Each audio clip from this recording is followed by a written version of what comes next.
باپ کہتے ہیں، اور روح القدس ہمارا مددگار ہے، وہ ہمارے اندر جب ہوتا ہے تو وہ ہمیں ابا کہنے پر مجبور کرتا ہے. کیوں؟ وہ ہمیں بتانا چاہتا ہے کہ ہم خدا کے فرزند ہیں، ہم خدا کے بیٹے ہیں. تو یہ بات کہ ہم خدا کے بیٹے ہیں، اس کو سمجھنے کی ہمیں بہت ضرورت ہے. پانی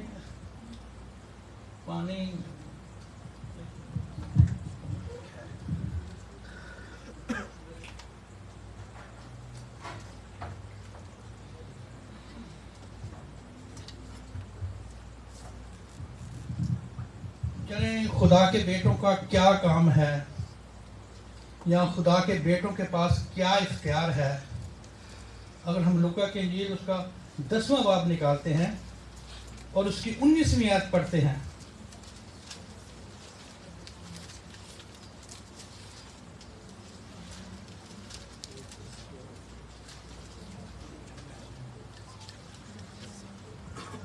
جی کسی نے نکالا تو پلیز پڑھیں.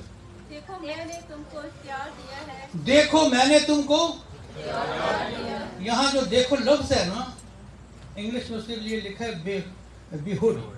یعنی خدا کہتا کہ یہ نہیں کہ میں آپ کو کہہ رہا ہوں کہ یہ دیکھیں، نہیں نہیں، خدا یہاں یہ کہہ رہا ہے دیکھو سے جو خدا کی مرضی ہے وہ یہ ہے کہ ہم آنکھیں بند کر کے اس بات پر میڈیٹیشن کریں کہ ہم واقعی خدا کے فرزند ہیں. ہم اس بات میں پہلے پختہ ہو جائیں، کیا ہم واقعی خدا کے فرزند ہیں، خدا کے بیٹے ہیں. اگر اس بات پہ ہم متفق ہو جاتے ہیں تو اس کے بعد پھر آگے کیا لکھا ہے کہ سانپوں اور بچھوؤں کو کچلو. سانپوں اور بچھوؤں کو کچلو اور دشمن کی ساری قدرت پر غالب آؤ. کس کی قدرت پر؟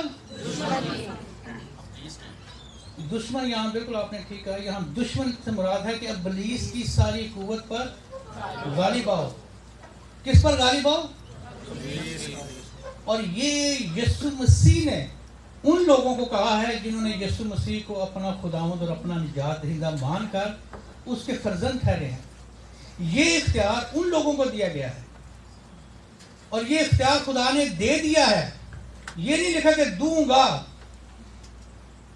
یہاں دیا ہے. اگر خدا نے یہ اختیار آپ کو اور مجھے دیا ہے تو آپ نے لیا ہے یا نہیں لیا؟ لیا؟ اس پہ ڈٹے رہے کہ لیا ہے کہ نہیں لیا؟ تعلیم جائے. یہ اس لیے خوشی کی بات ہے کہ یہ اختیار صرف ان کو ملا ہے جنہوں نے یسوع مسیح کو جانا ہے اور اس کے وسیلے سے فرزند ٹھہرے ہیں. اور اس اختیار کو آپ نے استعمال کرنا ہے. لیکن ہم دیکھتے ہیں کہ بہت عرصے سے ہم مسیحیت میں چل رہے ہیں، لیکن اس اختیار کا ہم استعمال نہیں کر رہے ہیں. ہم بالکل سیم وہی زندگی گزار رہے ہیں جو نافرمانی کے بعد آدم گزار رہا تھا. یہاں لکھا کہ رینگنے والوں پر کیا کرو گے؟ اختیار رکھو گے. رینگنے والا باغ عدن میں بھی آیا تھا، لیکن اب آدم نے اپنا اختیار اس پر استعمال نہیں کیا. اور یہ رینگنے والا جو تھا یہ یسوع مسیح کے پاس بھی آیا تھا، لیکن یسوع نے اپنے اختیار استعمال کیا. یسوع اس زمین پر زندگی گزارنے کا جو مقصد یسوع مسیح کا تھا، وہ آدم کو اور آدم کی اس نسل کو جو بیٹے کی حیثیت سے گر چکی تھی، اس کو بتانے آیا تھا کہ تم نے زمین پر بیٹوں کی طرح چلنا ہے، بیٹوں کی طرح رہنا ہے، بیٹوں کی طرح اپنا اختیار استعمال کرنا ہے. اور یسوع نے ایسا کر کے مجھے اور آپ کو دکھایا. یسوع مسیح زمین پر کوئی مذہب قائم کرنے کے لیے نہیں آئے تھے. وہ اس انسان کو جو خدا آدم سے کھو چکا تھا، خدا سے، اس کو احساس اور اس کی حیثیت یاد دلانے کے لیے آیا تھا. اس کو بتانے آیا تھا کہ تو کیا ہے اور کیا کر سکتا ہے. اس لیے یسوع مسیح نے وہی اختیار جو باغ عدن میں آدم اپنی نافرمانی کے سبب سے کھو چکا تھا، وہی اختیار یسوع مسیح نے دوبارہ اس کو. اگر ہم پیدائش کی کتابوں کی پڑھیے والا دیکھیں کہ زمین کے تمام رینگنے والے پرندے، یہ وہ سب کچھ کے اوپر تم اختیار رکھو. اور یسوع بھی سیم وہی اختیار ہمیں ریورس کر کے واپس دے رہا ہے. لیکن دیکھنا ہم نے یہ ہے کہ یہ اختیار ہم استعمال کر رہے ہیں یا نہیں. اگر تو ہم مسیح کے ہیں تو پھر ہمیں اختیار استعمال کرنا چاہیے. لیکن شاید ہم اختیار نہیں استعمال کرتے. ہماری سوچ یہ ہے کہ ہم بہت زیادہ گناہ گار ہیں, ہم بہت زیادہ کمزور ہیں, یا ہم اس قابل نہیں ہیں کہ ہم یہ اختیار استعمال کریں. تو میری بات ایک آپ ذہن میں رکھیں, جب ہم یوحنا کی انجیل کی 12ویں آیت کو پڑھا ہے نا کہ جتنوں نے اسے قبول کیا اس نے انہیں خدا کے فرزند بننے کا حق بخشا, تو اس کے اندر کوئی شرط نہیں ہے کہ آپ گناہ گار ہیں یا نہیں. آپ نے 20 سال 50 سال گناہ کیے ہیں یا نہیں, وہاں خدا نے آپ کے گناہوں کا کوئی حساب نہیں کیا, نہ کوئی لمٹ وہاں پر ظاہر کی ہے. وہاں پر اگر لمٹ کو ظاہر کی گئی ہے تو وہ یہی کی گئی ہے کہ تم خدا کے فرزند ہو. اپنے اندر سے اگر ہم نے خدا کو اپنا باپ مان لیا ہے تو پھر میں آپ سے ایک بات کرنا چاہتا ہوں کہ ایسا باپ جس کی اولاد ہم ہیں, کیا ہم گناہ گار ہو سکتے ہیں؟ دلیری سے بولے, اگر ہو سکتے ہیں بولے کہ ہو سکتے ہیں. تو پھر ہم اکثر دعاؤں میں کہتے ہیں خدا میں بہت بڑا گناہ گار ہوں, میں بہت بڑا خطا کار ہوں, میں کمزور ہوں, خاک ہوں, راکھ ہوں, یہ ہوں, وہ ہوں. یہ ہم کہتے ہیں. تو پھر بیٹے والا اختیار یا بیٹے والی حیثیت تو ہمارے پاس نہیں ہے. ہم تو خدا کو پھر چکر ہی دے رہے ہیں, جیسے دنیا کو دیتے ہیں اسی طرح خدا کو بھی باتوں کی طرف, باتوں کے ساتھ اس کو اپنے ساتھ چلا رہے ہیں. کلام یہ نہیں کہتا. اس لیے اگر آپ مسیح ہیں تو کلام کے مطابق چلے اور کلام کے مطابق زندگی گزارے.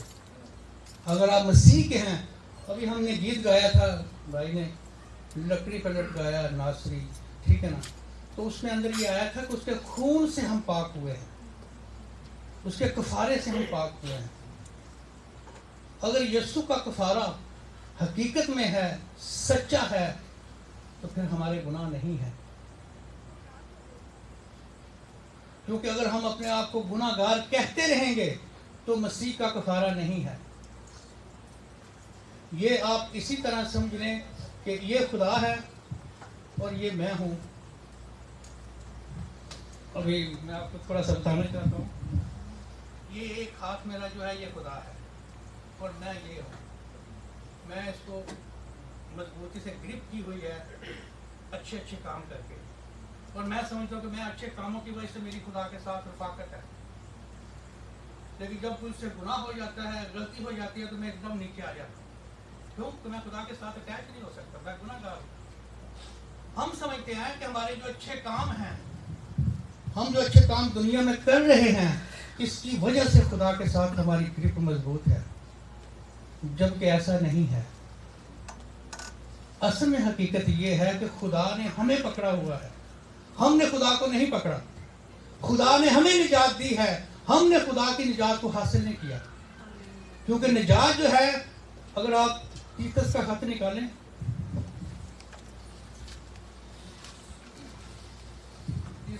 تیتس کا خط اس کا 3 باب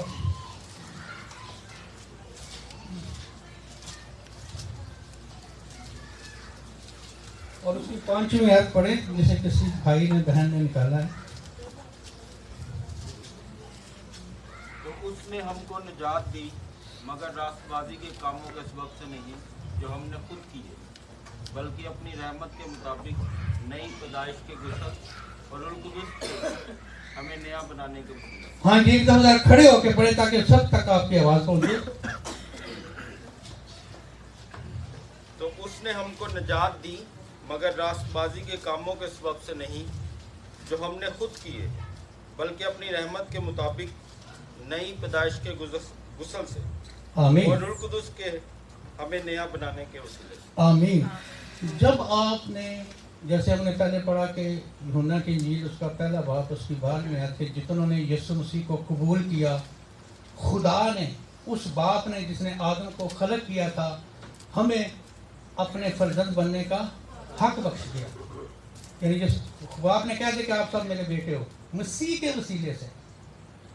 تو اس میں کسی قسم کی راست بازی کے کاموں کا تعلق نہیں ہے. اس میں تعلق جو ہے, اگر آپ تیسرے کے خط کو دوبارہ ہم دیکھتے ہیں, اس میں لکھا ہے اس نے ہم کو نجات دی مگر راست بازی کے کاموں کے سبب سے نہیں. بلکہ جو ہم نے خود کیے، بلکہ اپنی رحمت کے مطابق نئی پیدائش کے غسل. نئی پیدائش سے یہاں مراد ہے کہ جب آپ نے یسوع مسیح کو قبول کیا ہے، اقرار کیا ہے، تو اس وقت آپ نیا مخلوق بن گئے ہیں، جسمانی حالت سے نکل کر روحانی حالت میں آ گئے ہیں. تو وہاں نئی پیدائش آپ کی ہو چکی ہے. ایسی پیدائش نہیں ہونی جو ہاسپٹل میں ہونی ہے، یہ روحانی پیدائش ہے. اور جب آپ پیدا ہو جاتے ہیں تو پھر آپ کو روح القدس جو ہے وہ خدا کی طرف سے گفٹ ملتا ہے. وہ روح القدس جو ہے وہ آپ کے اندر یہ تحریک پیدا کرتا ہے کہ آپ خدا کو ابا کہیں. تو یہاں جو تیتس کے خط میں بتایا گیا ہے وہ یہی بات بتائی گئی ہے کہ نجات جو ہے وہ نیک اچھے کاموں کے سبب سے نہیں ہے، لیکن مسیحیت کے ارد گرد جو مذاہب ہیں ان کی دوڑیں اسی طرف لگی ہوئی ہے. لیکن ہماری دوڑ جو ہے یہ اس طرف نہیں ہے. اس کا مطلب یہ نہیں ہے کہ اب ہم اچھے کام نہیں کرنے. ہم خدا کے بیٹے ہیں، ہم اچھے کاموں کے لیے ہمیں نجات ملی ہے، لیکن اچھے کاموں کی وجہ سے نہیں ملی. اس بات کو تھوڑا سا ہم نے سمجھنا ہے کہ ہم اگر خدا کے بیٹے ٹھہرے ہیں تو اچھے کام کرنے کے لیے، لیکن اچھے کاموں کی وجہ سے خدا کے بیٹے نہیں ٹھہرے. کیونکہ اچھے کام ہم ساری عمر بھی لگے کمپلیٹ اور کامل طور پر نہیں کر سکتے. کسی نہ کسی جگہ پر ہم گریں گے، اور اس بات کو خدا کی ذات جانتی ہے. اس لیے خدا نے اپنے بیٹے کے خون کے وسیلے ہماری ہر طرح کی خطا کو، جو ماضی میں ہو چکی تھی، جو حال میں ہے، اور جو آگے جب تک ہم نے زندہ رہنا ہے، مکمل طور پر یسوع کے خون سے دھو دیا ہے. اور آپ بالکل مفت میں راست باز ٹھہرے ہیں، آپ نے کوئی محنت نہیں کی. اس لیے مسیحی جو بھی ہے، جو خدا کو باپ کہتا ہے، وہ راست باز ہے اور وہ خدا کی نسل ہے. اگر میں آپ سے ایک بات کہوں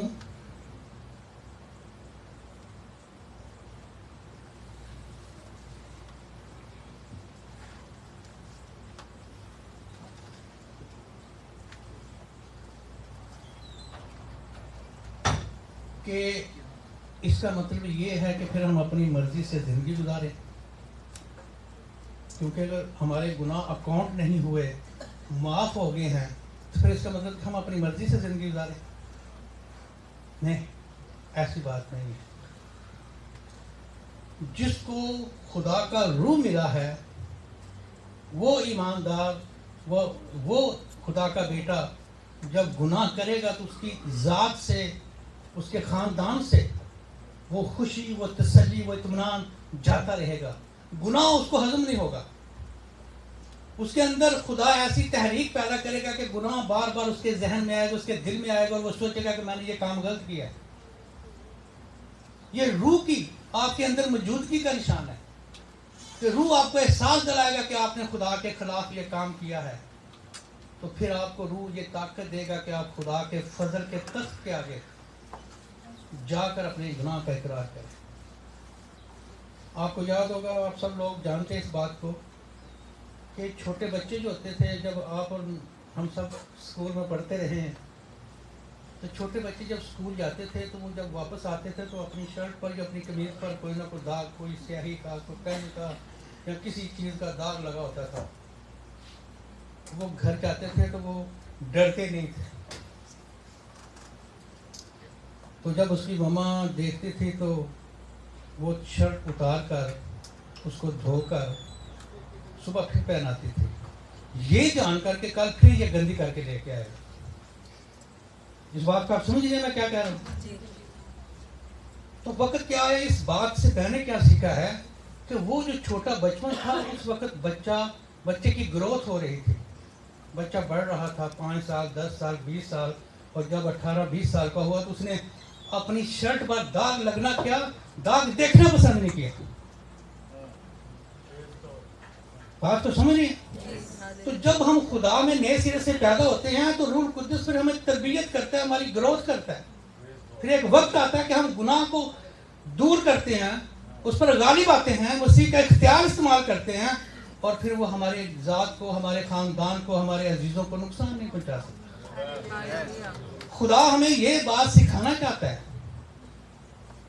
کہ آپ میرے بچے ہو، میرے بیٹے ہو، بچے ہو. تو بچوں سے اکثر ایسی باتیں ہوتی رہتی ہیں. اب اس کی ماں نے ایسا تو نہیں کہ اسے گھر سے نکال دیا کہ تو روز قمیض گندی کر کے آ جائے گا، تینوں اور کم ہی کو نہیں، ایسا نہیں ہوا. کیا کہا ہوا ہے؟ آپ بچوں والے ہیں، آپ اس چیز کو تھوڑا ریلائز کریں. تو خدا ہمیں یہ سکھانا چاہتا ہے کہ جب ہم مسیح میں نئے سرے سے پیدا ہوتے ہیں تو پھر مسیح میں ہم آہستہ آہستہ گروتھ کرتے ہیں. جب ہم آہستہ آہستہ گروتھ کرتے ہیں تو ایک وقت آتا ہے کہ ہم مکمل طور پر اپنے اختیار کو استعمال کرنا جانتے ہیں. اس لیے اس کا یہ مطلب نہیں ہے کہ اب ہم نے ہمارے خدا نے سارے گناہ معاف کر دیے تو بس ٹھیک ہے، جو ہوگا کھائی پی جائیے تو سب کچھ کریں. نہ. ایک بات یاد رکھیں، جب آپ خدا کے بیٹے اور بیٹیاں ہیں، جب آپ کوئی ایسا کام کرتے ہیں تو خدا کو اس کی تکلیف ہوتی ہے، اذیت ہوتی ہے. اگر آپ نے اس فیلنگ کو دیکھنا ہے تو آپ اپنے بچوں کی ایسی حرکتوں کو دیکھیں جو آپ کو پسند نہیں ہے وہ کرتے ہیں. آپ اس فیلنگ کو اگر جاننا چاہتے ہیں کہ خدا کی فیلنگ کیا ہوتی ہے جب ہم گناہ کرتے ہیں تو کیا ہوتی ہے، تو اس بات کو اگر آپ نے سمجھنا ہے تو آپ اس طرح اس کو یہ سمجھیں کہ جب آپ کے بچے جو بڑے ہو چکے ہیں، بالغ ہو چکے ہیں، جب وہ کوئی غلطی کرتے ہیں جس سے آپ خوش نہیں ہوتے اور وہ کر دیتے ہیں تو آپ کا رویہ ان کے بارے میں کیسا ہوتا ہے؟ گھر سے نکال دیتے ہیں، اس کو کہتے ہیں کہ میں تیرا باپ نہیں ہوں، میں تیری ماں نہیں ہوں. کیا کرتے ہیں آپ؟ بولیں. آپ اس کو سمجھاتے ہیں. اور کچھ بچے ایسے ہوتے ہیں وہ پھر اگر کوئی ایسا کام جو ماں باپ کو پسند نہیں ہے تو اپنے باپ سے، اپنی ماں سے آگے اس کی مطلب اس کو معافی کے لیے کہتے ہیں کہ با جان، امی جان، مجھ سے کوئی کام ہو گیا، آئندہ میں نہیں کروں گا. ایسا ہی ہے. تو باپ جو ہے وہ اتنا ظالم نہیں ہے جتنا ان مذاہب نے دنیا کے سامنے پیش کیا ہے. مسیحیت کا جو تعلق ہے وہ باپ اور بیٹے کا رشتہ ہے، اور ہمارا جو خدا کے ساتھ رشتہ ہے وہ خون کا رشتہ ہے، جسم کا رشتہ نہیں ہے. ہم خدا کو جسمانی طور پر جاننے کی کوشش کر رہے ہیں. نہیں، ایسی بات نہیں ہے. ہمارا خدا کے ساتھ روحانی اور خون کا رشتہ ہے. اگر آپ یوحنا کی انجیل اس کے 8ویں باب کی 35 آیت نکالیں.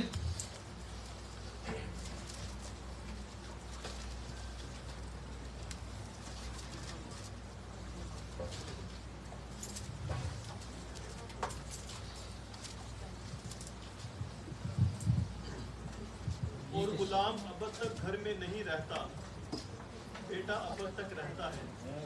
جی کیا لکھا ہے؟ اور غلام ابد تک گھر میں نہیں رہتا. غلام ابد تک گھر میں نہیں رہتا. کون رہتا ہے؟ یہاں جو ابد سے مراد ہے نا، یعنی اگر آپ خدا کے بیٹے ہیں تو آپ خدا کے گھر میں ابد تک رہیں. کوئی آپ کو نکال نہیں سکتا. جیسے میں نے گریپ والی بات کی ہے نا، وہ یہی ہے کہ خداوند یسوع مسیح کی گریپ آپ کے اوپر ایسی ہے کہ کوئی اس سے چھین نہیں سکتا. اگر اس سے آگے ہم پڑھیں تھوڑا سا. بس اگر بیٹا تمہیں آزاد کرے گا تو تم واقعی آزاد ہوگے. ہاللیلویہ. تو بات کرنے کا یہ مقصد یہ ہے کہ ہم جس کے ہاتھوں میں ہیں یا جو ہمارا باپ ہے، ہم اس کے ساتھ ابد تک رہیں گے اور اس کے گھر سے ہمیں کوئی نکال نہیں سکتا. تو اس لیے اپنی سوچ اور اپنا ذہن جو ہے وہ آپ بیٹوں والا بنائیں، غلاموں والا یا نوکروں والا نہیں. آپ کے زبان پر جو الفاظ ہوں وہ فتح مندی کے ہوں، وہ خدا کے بیٹوں کے الفاظ ہوں، وہ خدا کے کلام کی باتیں آپ کے منہ پہ ہو. یہ کہنا جی میں بڑا غریب ہوں، ہم یہ ہیں، ہم وہ ہیں، یہ خدا کے بیٹوں کو گفتگو دنیا کے اندر زیب نہیں دیتی. آپ نے اس دنیا میں خدا کے بیٹوں کو دکھانا ہے. یسوع مسیح نے آ کر اس دنیا میں بیٹے کی اتھارٹی کو، اس کی زندگی کو، اس کے کردار کو، اس کے اختیار کو استعمال کر کے انسانوں کو دکھایا. حالانکہ فلپیوں کے خط میں لکھا ہے کہ اس نے اپنے آپ کو خالی کر دیا. یسوع مسیح خدا تھا، اس میں کوئی شک نہیں ہے، لیکن جب وہ زمین پر آیا تو وہ آدم کی نسل کو یہ بتانے آیا کہ تو نے جو اختیار کھو دیا ہے میں وہ اختیار تمہیں واپس دینے کے لیے آیا ہوں. آج کے بعد تم بھی میرے ساتھ خدا کی میراث کے وارث ہو. جس طرح میں اب تک زندہ ہوں تم بھی زندہ ہو. اس لیے اپنے آپ کو احساس کمتری سے جو کہ ابلیس کی طرف سے ہے اس سے نکالیں. یہ آپ کا کام نہیں ہے. یہ دوسری قوم کا کام ہو سکتا ہے لیکن آپ کا نہیں ہے. آپ اپنی پہچان کو دیکھیں کہ میں کون ہوں, کیا ہوں اور میرے پاس کیا اتھارٹی ہے. اگر آپ اس کو استعمال نہیں کریں گے, ایسے ہی ہے جیسے فار ایگزامپل میں بات کرتا ہوں کہ میں نے کہیں جانا ہے کسی دوسری جگہ پر, یا یوں کہہ رہے کہ میں ادھر آیا ہوں, میرے بینک میں کچھ پیسے ہیں, میں اپنی بیوی کو بینک والوں کو بتا دیتا ہوں کہ میری بیوی کو جب پیسوں کی ضرورت ہو یہ چیک سائن کرے گی تو آپ نے اس کو پیمنٹ کر دینی ہے, ٹھیک ہے نا.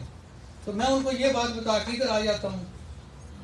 سال کے بعد جاتا ہوں تو گھر میں لائٹ نہیں ہے, گیس نہیں آ رہی, کھانے کی چیزیں نہیں ہیں. میں نے پوچھا یہ حالت کیسے ہو گئی؟ وہ جی اختیار تو تھوڑے کول سی, اللہ کی بندی اختیار تو میں دے گیا تھا, تو استعمال کرنا تھا نا. تو اختیار مجھے اور آپ کو ملا ہے لیکن ہم پھر بھی کہہ رہے ہیں یسوع اختیار تیرے کو نہیں. پال صاحب میرے واسطے دعا کرو, میری لک کی درد نہیں جاندی, گوڈے کی درد نہیں جاندی, گھر کی غربت نہیں جاندی, بچے نافرمان ہیں. بھائی اختیار استعمال کرو. کس نے اختیار کیا؟ یسوع نے آپ کو اختیار دیا کہ نہیں دیا؟ کس واسطے دیتا ہے؟ تو کرو نا. پاگیاں نے مگر بھج بھج کے کی لین جاتے ہیں. انہوں کو وہی اختیار دیا تھوڑے کو.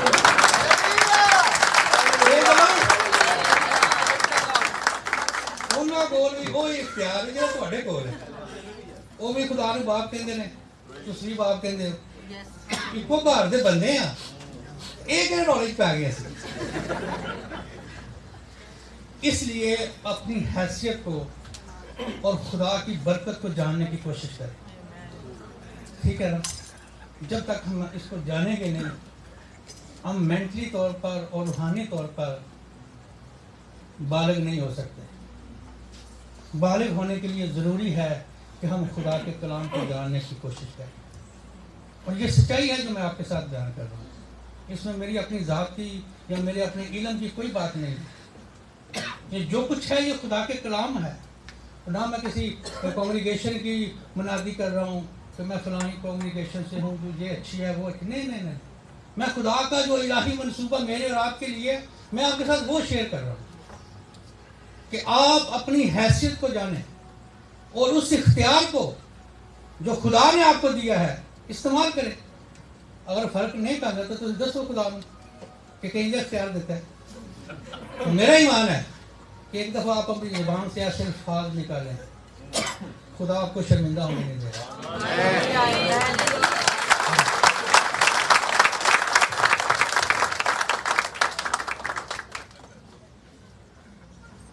اچھا چلیں ہم ایک حوالہ اور دیکھتے ہیں. یوحنا کی انجیل اس کا 6واں باب,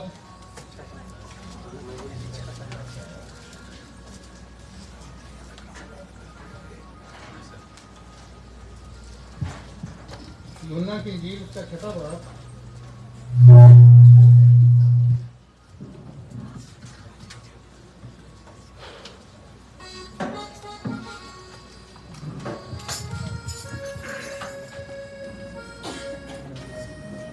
جی کسی نے نکالا ہے بیٹا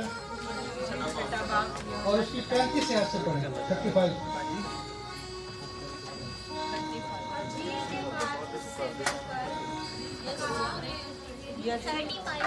یسوع نے اس سے کہا, زندگی کی روٹی میں ہوں, جو میرے پاس آئے وہ ہرگز بھوکا نہ ہوگا. آمین آمین. اس پر ایمان لائے وہ کبھی پیاسا نہ ہوگا.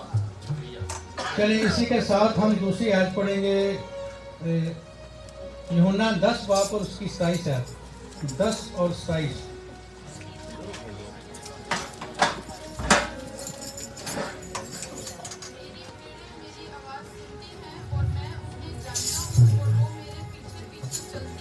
ہالےلویا.